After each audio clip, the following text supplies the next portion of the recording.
ના તેલ ભરાશે ના ચવડ થશે, દરેક પૂરી ફૂલીને દડા જેવી બનશે.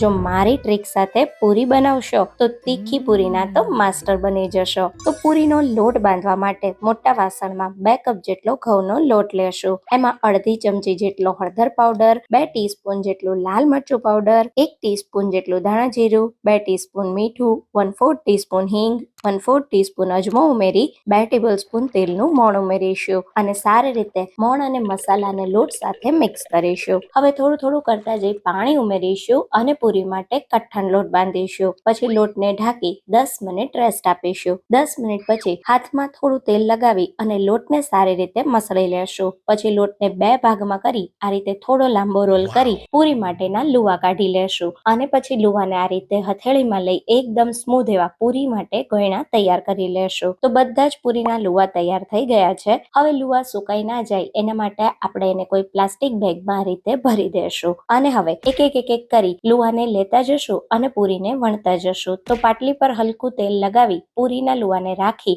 આ રીતે કિનારીએ પૂરીને સરસ વણી લેશું. તો ના તો વધુ પડતી પાતળી કે ના એકદમ જાડી એવી મીડિયમ થીક પૂરી વણીને તૈયાર કરવાની. તો બધી જ પૂરીઓ વણાઈ ગઈ છે. પૂરી ઉપરથી સુકાઈ ના જાય અને સારી રીતે ફૂલે એના માટે પૂરીને ઢાંકી થોડી વાર માટે રાખી દેશું. હવે પૂરીને તળવા માટે એકદમ સરસ તેલ ગરમ કરવાનું અને હાઈ ફ્લેમ પર આ રીતે એક પૂરી ઉમેરો, થોડી ઉપર આવે પછી બીજી પૂરી, પછી ત્રીજી પૂરી, પછી ચોથી પૂરી, એ રીતે કડાઈમાં એકવારમાં જેટલી પૂરી સમાય એટલી ઉમેરી દેશું. પૂરી સરસ ફૂલે એટલે આ રીતે સાઈડને પલટાવી દેશું અને બંને બાજુથી સારી રીતે પૂરીને તળી લેશું. તળાયેલી ગરમા ગરમ પૂરીને ગરમ તેલમાંથી કાઢી આ રીતે એક થાળીમાં રાખી દેશું અને પૂરીને લાંબા સમય સુધી ફૂલેલી રાખવા માટે આ રીતે મોટા વાસણમાં એકની ઉપર એક ના રહે એ રીતે પૂરીને ગોઠવી દેવાની, જેથી પૂરીમાં બિલકુલ તેલ પણ નહીં ભરાય અને પૂરી સારી રીતે લાંબા સમય સુધી ફૂલેલી રહેશે. તો પૂરીને એકવાર આ રીતે જરૂર બનાવજો.